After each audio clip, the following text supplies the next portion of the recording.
Hey everybody, it's Khara Brindle. Welcome back to the channel. I have a new face for some of you. You've seen her in our virtual book fair earlier this year. Nicole is with us today. Hi, Nicole. How are you? Hey, good. Thanks for having me. Absolutely. So Nicole is a fellow author, fellow professional, fellow entrepreneur. So I feel like we're kindred spirits on so many levels. But I wanted to come have you come on the channel because we were talking about your book and you introduced it in the book fair that we hosted earlier in this month. And then I read it and I was like, oh, all therapists need to read this book. So that was my agenda of asking Nicole to come on for viewers who are like, what are we here to talk about? So Nicole's going to share a little bit more about her journey as a therapist, as an author, as a consultant and coach to businesses. There's a lot here to unpack. So before Mm. we jump into the book, Nicole, can you tell people what you're doing now?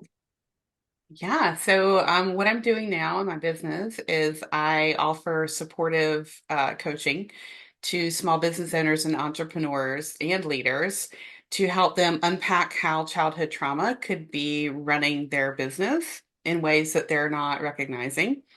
I also am a certified Dare to Lead facilitator, and I work with Brene Brown and her team to facilitate her Dare to Lead work in companies and and workshops and intensives. So those are the two things I'm up to these days is Amazing. my work with people one-on-one mostly, and then these larger organizational engagements. Uh, Yeah. yeah.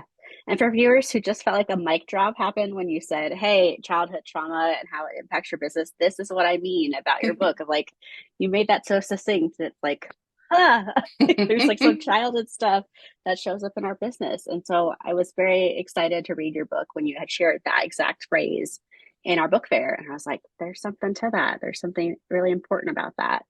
So, Mhm. what would you want other therapists to know about your journey to writing this book and saying, hey, I had this discovery, which led to a book coming to fruition?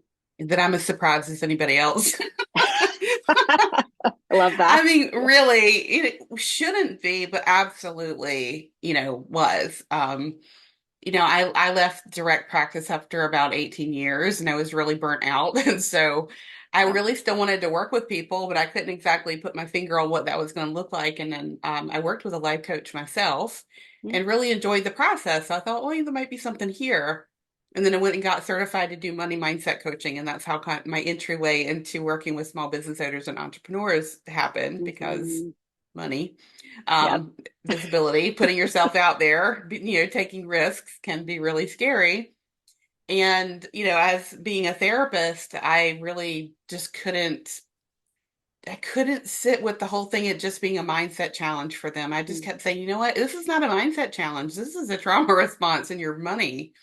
And as I got more curious about how trauma and money could be connected, I started to build my own business around that. And about 2.5 years in, I was feeling very untethered. And I Mm-hmm. talk about it in the book where I was ready to quit because I felt like I was failing and there was no evidence, right? No evidence to the fact that I was failing. Yeah. Clients were doing good, revenues coming in, contributing to my household, starting to be a go-to person on money and trauma, but there was this invisible they in my head that kept saying, you're not doing enough. It's not right. No one's going to listen to you. And the story in the book is that, I had an aha moment one morning when reading Big Magic by Elizabeth Gilbert. And became very clear to me that I loved my business, but I did not feel like it loved me back. And in fact, I felt like my business was a stand-in for a really challenging relationship that I had with my mom and that Mm-hmm. I was in essence using my business to replicate that difficult role and pattern with her, and that I was then using my business to abuse myself, like to make myself feel Yeah. bad and not.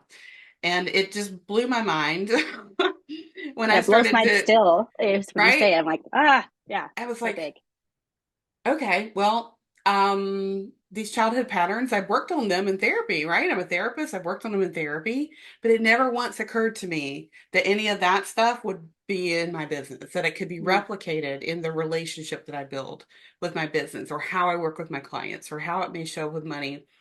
And so it sent me on this research to figure out what to do about it. And I was my first client that supported myself through, well, if I want to change this relationship that I have that feels really abusive, how do I change that? And that I talk about that in the book, the steps that I took to begin to change the relationship with my business and to do even more exploration on how childhood trauma may be showing up in the motivation to be a business owner and entrepreneur, the relationship you build with your business, and how you run it, because trauma can be embedded in the systems within your business as well. And Mhm. just because we're therapists doesn't mean that this is not going to show up for us as well, because many of us became therapists for very, very important reasons, to learn Right. how to understand why things happen the way they do, and to change our lives. And I had a small private practice before I started this business, but it didn't really translate into what it really means to be a small business owner by putting yourself out there, being visible, taking those risks,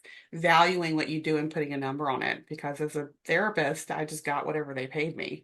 Right.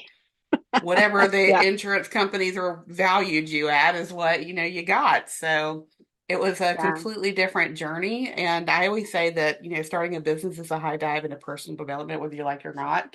And it brings up your stuff. And yeah, it really does.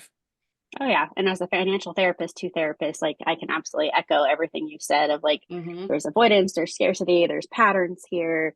One of the quotes in your book was something like, I'm gonna prove them wrong when you Yeah. actually ask someone like what was the motive to start a business. And I was like, oh, I've heard that. I've heard like I'm gonna amount to something, I'm gonna show I could have a different outcome. And it's very similar to when we have clients that we're working with who are like, I'm going to go into this relationship trying to prove that I can have a different outcome, even though they're the same abusive partner again and again, or have a certain Hmm. pattern or personality.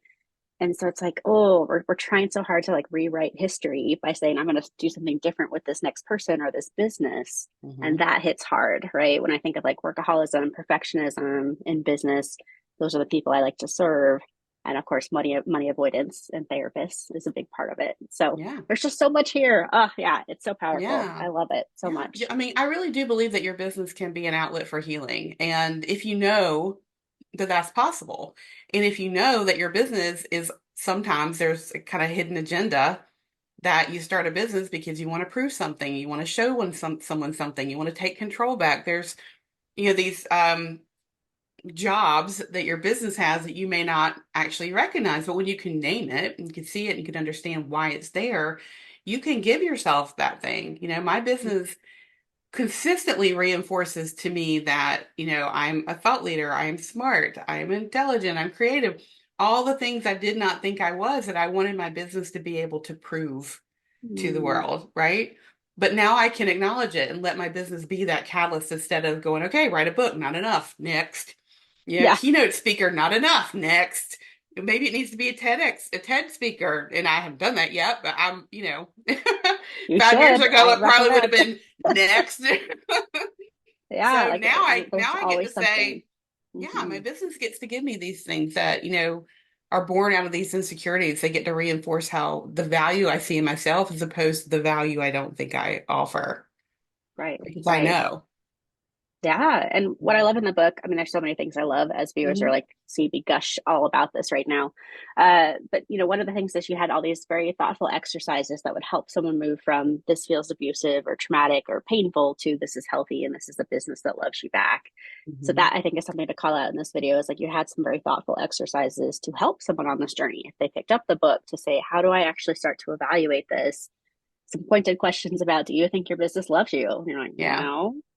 And then what do we do with that information? So I really appreciate that in the style of book that you put out. For folks who don't know the title of the book, I see it behind you, but can you call out the name for folks who want to It's a know? long title. Oh, Drop it.